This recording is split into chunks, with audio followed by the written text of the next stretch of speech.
Joining me now, first class father Trey Gowdy. Welcome to First Class Fatherhood. Thank you for having me. Appreciate it. Well, it's an honor to have you here. Let's start like this. How many kids do you have? How old are they?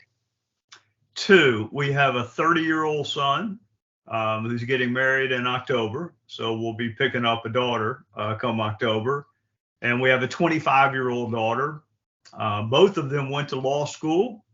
One will practice and try to undo every conviction her father ever got. The other is in real estate and mainly interested in golf. So they both turned out great. So I take a little bit of credit for that, but they also both are lawyers. So I accept all the blame for that.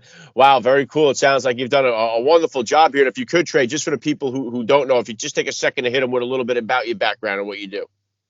I was a prosecutor for 16 years, federal and state. Then I write about it in the book, knowing when to leave a job, when the price it extracts from you is worth more than the benefit you're receiving. And that's certainly true when you're a homicide prosecutor. So it's just good to leave, in part for your family. It's hard to be around death all the time and have it not impact you. So I ran for Congress, was there for 8 years, left undefeated and unindicted, which is unusual in my line of work. And now Fox is good enough to let me have a show on Sunday nights. I write books, practice a little bit of law, and teach at the college and law school level. Yeah, wow, you've had an incredibly successful career, Trey. And I'm going to touch on your book, Helping Your Decision-Making Start, Stay, or Leave, The Art of Decision-Making, in just a second here. But if you could, take me back 30 years ago then. How old were you when you first became a dad, and how did that experience change your whole perspective on life? I was 25. And what I tell people is marriage changes your life, about an inch. I'll hold my hands about an inch apart. Having children changes your life as far as you can spread your arms apart. And look, I've been married to the same person for 33 years and I've known her for 40 and I love her more than anything in the world. But children is just different. You're part protector, you're part teacher. Part of me, Alex, wishes I could go back and be a father again, because I know a whole lot more now than I did when it first.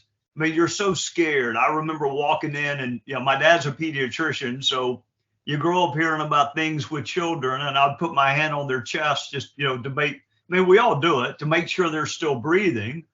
And then before you know it, that's like the easiest of the issues you have to deal with. And then there are issues at school, and how do you respond to either bullying or, people making fun of you because of, in some cases, because of what your parents do for a living, what your father does for a living. So it is the most expensive form of entertainment in the world, is what I call parenting.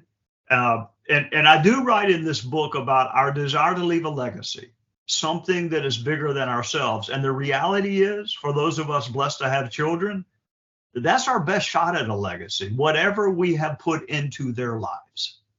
Yeah, very well said, Trey. There's no doubt about that. And talking about your book, Start, Stay, or Leave, The Art of Decision-Making, tell the listeners here, what can they expect? What is the book about? Who is it for? It's for them. I wrote a book about how to ask questions for people that kind of want to win the conversation at Thanksgiving, how to, cross-examine your family members, but not in a mean-spirited way. And I thought I was done writing books, honestly. And my wife kind of talked me into writing this one about how to know when to leave a job, when to stay in a job, what to do if you like the people, but maybe not like the work, or vice versa. And there are so many stories from fatherhood in the book, how to live actively in your kid's life, but not vicariously. My son got into a school that I would have given anything to get into, anything in the world to have gotten into that school. And then he decided not to go. And so how we say, okay, I'm your parent, I want to give you some wisdom and some guidance, but at a certain level, it is your life and you have earned the right to say no. Our daughter is a fabulous actress and can sing and has everything you need, Alex, except a desire.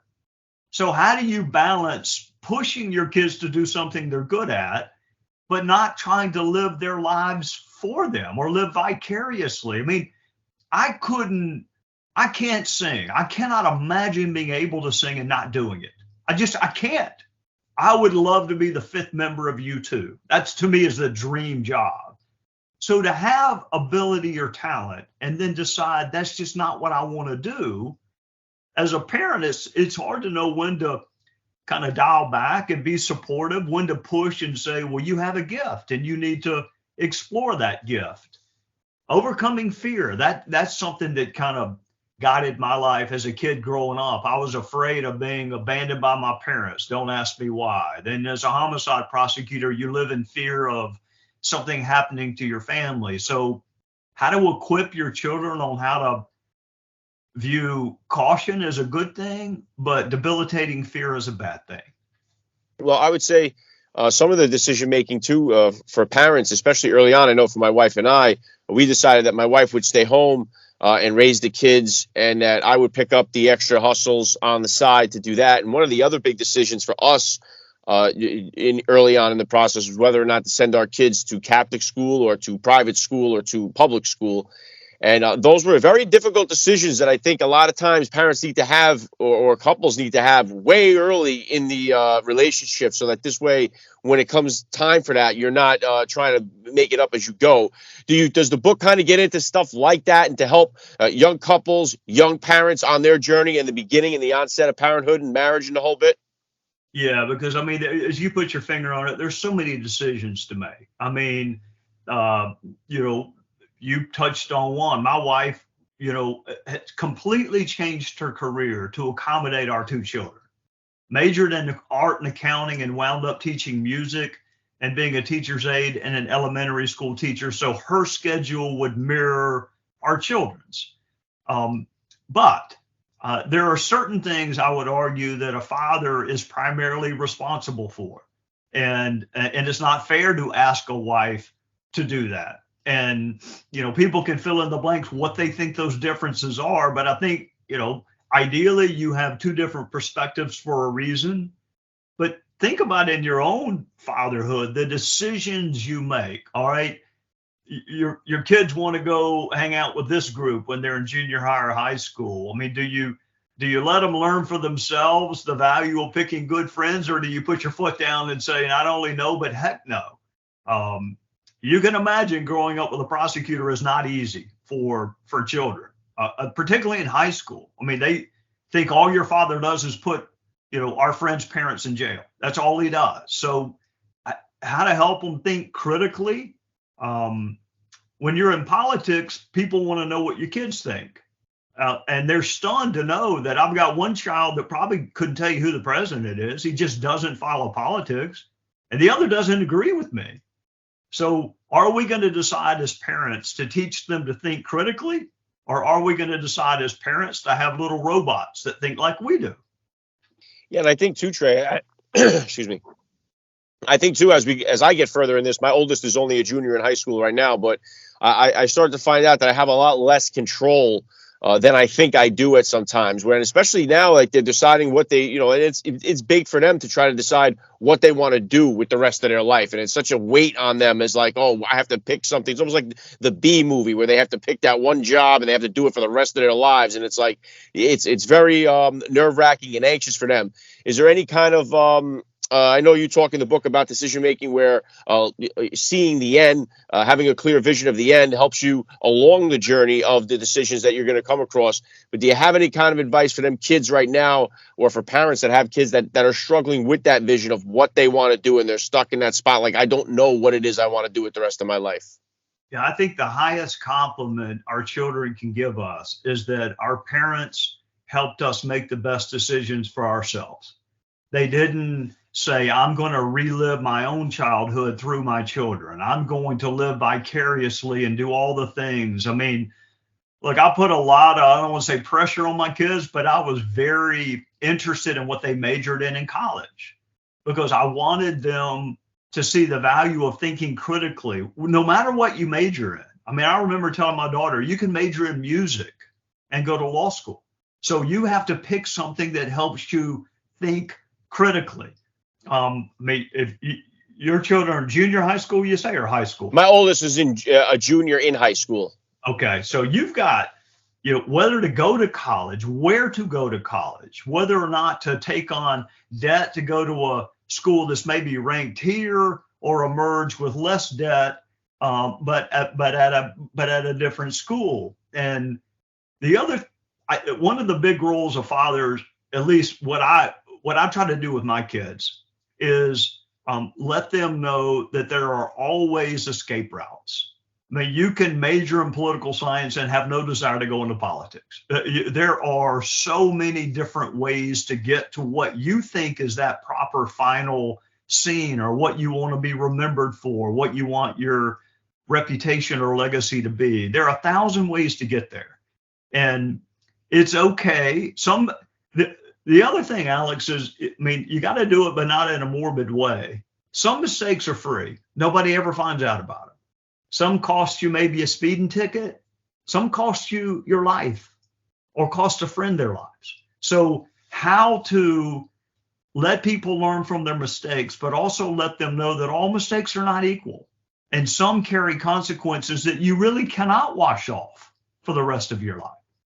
Yeah, and it's knowing when to peel back a little bit, because it's understanding the fact that they have to fail, they have to make mistakes, and that's the way to learn, to grow, to change, to develop. But it's also sometimes difficult to watch as a parent, and then having to kind of be that referee or whatever, know when to step in to stop the fight, and to try to. It's impossible to watch someone you love fail. So what I've tried to do, and what I argue in this book, is how do you define failure?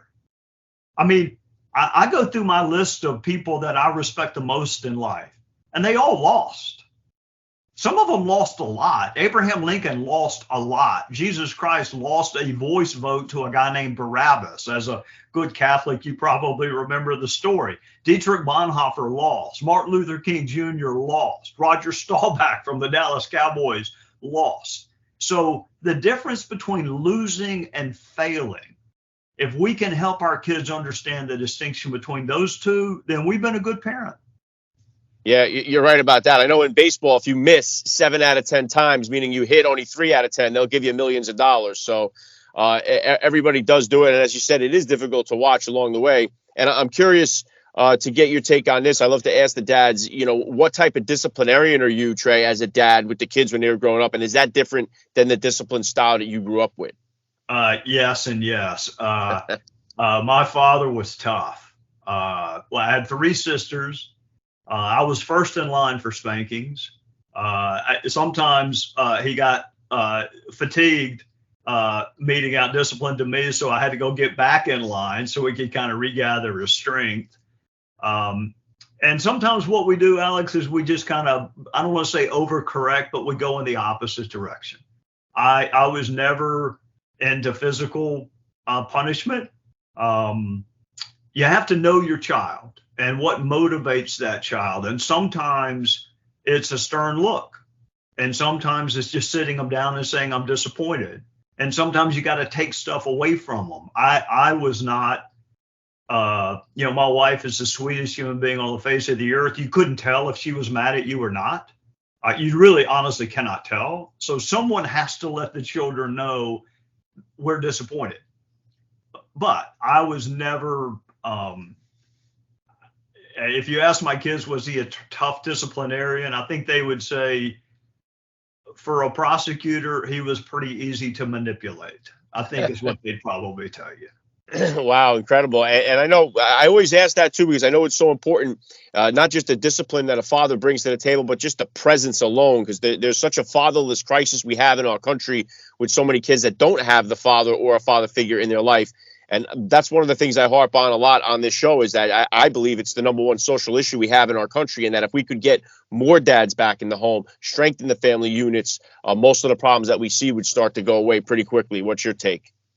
Yeah, my best friend in politics and the guy that will ultimately preach my funeral is a United States Senator named Tim Scott. And you think about all the things he's accomplished and what he may yet accomplish, and the pain that he still feels from his parents' divorce and growing up in a single parent household. He had a father figure in his grandfather, and he found a mentor in a man who operated a Chick-fil-A franchise.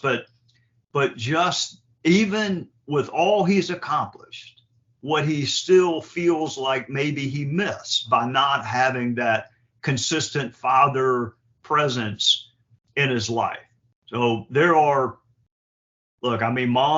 are the first to love you, the last to love you, and the ones that love you the most in between. I mean, that's moms. But fathers can motivate you sometimes in a way that even mothers cannot. And that motivation may just be the fear of disappointment, or again, I was not into physical discipline. I'm sure my father's sitting there thinking right now, you should have been. You wouldn't have had two lawyers if you'd done it my way. But I don't know. I come home from the end of the day and you see really, really terrible things that people have done. And all of a sudden, getting in trouble for speaking out in class just didn't seem like that big of a deal to me. So I found another way of handling it other than spankings. And Trey, did you find it as a prosecutor through the years? Did you find that, because the statistics are overwhelming about the fatherlessness and prisons that fill up with them, juvenile detentions? Did you find that hold water during your time as a prosecutor, where a lot of these homicide people that came in, a lot of the murderers, a lot of the criminals, were you seeing a pattern of them not having a father in the home? Yes, that's part of the pattern. Probably the dominant pattern that I saw was a lack of education and a reliance on drugs or alcohol. If you let me do away with drugs and alcohol and make people graduate high school, I would have been out of a job. What I can't tell you, Alex, is what the role of a father is in making sure that you do stay in high school, stay in school until you get some kind of degree, or that you do avoid drugs and alcohol. I mean, my parents were not into drinking. They weren't even into drinking when you reached legal age. So you can imagine they had no sense of humor about it when you were in junior high or high school. I am sure a fear of my father is what kept me on the straight and narrow a whole lot more than wanting to abide by the law. That was not my motivation. It was staying alive when I was younger.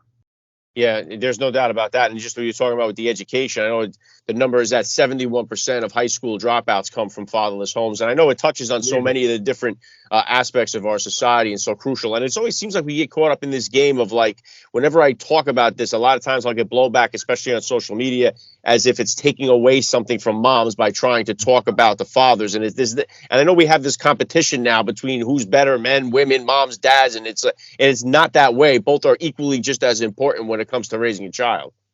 Yeah, I don't look. I'm not on social media for one of the reasons that sometimes people would just choose to be unhappy or critical, even when there's nothing to be critical about. There are things that mothers can provide, at least in my children's lives, that I couldn't provide in 1,000 years. And then there are times that my wife will walk in and say, I need you to go talk to one of our children.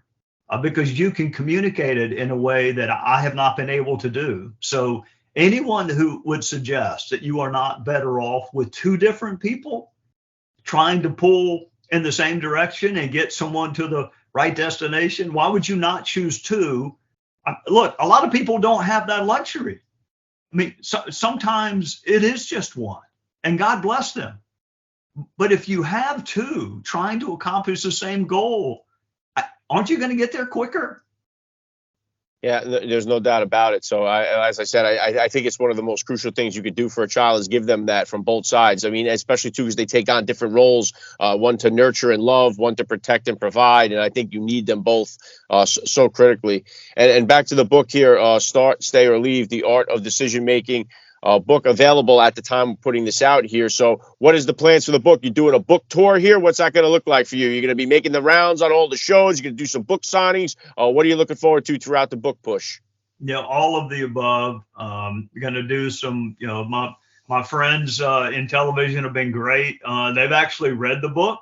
It takes about 1.5 years to write one. And again, I didn't write a book on politics. I don't care what people's politics are. This book has nothing to do with politics. It's not about the courtroom or the death penalty.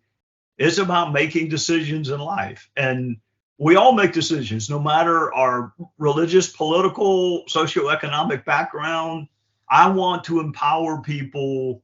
We only get one shot at this gift, Alex, called life. We only get one shot at it. So how do we, how can people learn from the mistakes I made?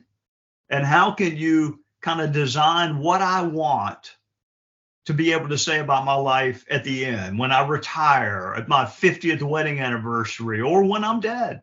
I'm going to a funeral today. What will people say about the person being buried today? And a lot of that depends on the decisions we make until we get to that day. Yeah, I think we put so much emphasis, I've heard it said before too, we put so much emphasis on what's written in our resume and not so much what's being written in our eulogy. And they're two totally different papers that are going to say two totally different things about us. And yet one, we're so more concerned about what we're putting on that beautiful resume of what we accomplished. And then when it comes time to have the eulogy read, none of that stuff is even on there. None of that stuff even matters at the end. It's how you made people feel when you were around them and what they have to say about you, particularly and most importantly, your children. Alex, you put your finger on it. There are kind of 3 different approaches that I write about. The pyramid approach, where we try to do things nobody else has done and try to distinguish ourselves, which would be the resume, or the ladder, trying to constantly climb the ladder. And it took me a little while, but I got to the point where neither one of those were of interest to me. It's a mirror. What do you see when you look in the mirror? And what do people you care the most about see? And if you can get to the point where you're okay with what you see, it really doesn't matter how other people view your resume. Yeah, very, very well said, Trey. Again, Start, Stay, or Leave, The Art of Decision Making. Link to the book is in the description of today's podcast episode. Encourage the listeners, get over there, tap the link, buy a copy. Best of luck to you with the book sales. The last thing I want to hit you with here, Trey, I love to ask all the dads that I get on the podcast, what type of advice do you have for that new dad or for that about to be father who's out there listening? Strap on your seatbelt. It is going to be, it's so exciting. It is, there really is no way to prepare someone who has not gone through parenthood or fatherhood. So what I would tell them is reach out for help. Ask people who have lived through it before. And, the gift that I think we can give our children is, you put your finger on it, love, security, a space where they can be themselves and avoid the risk of living vicariously, trying to make up for, if we didn't make the high school basketball team, it's okay if our son or daughter doesn't too. We don't have to make up for every perceived shortcoming through our children. And it's hard to view them as individuals because they all are these little things that look like Winston Churchill when they first come to us. But that, Alex, and how fast it goes. So just treasure. I mean, when you asked me about my kids and I said I have a son that's 30, I never thought I'd ever say that. I mean, to me last week, I was teaching him how to play golf. It goes fast. So enjoy every second of it. Yeah, very well said. I love the message. This has been an honor for me. I got to say, Trey Gowdy, you're a first-class father all the way. And thank you so much for giving me a few minutes of your time here on First Class Fatherhood. Thank you, Alex. God bless you. And I hope your children pick a major that inspires them and interests them and one they make good grades in.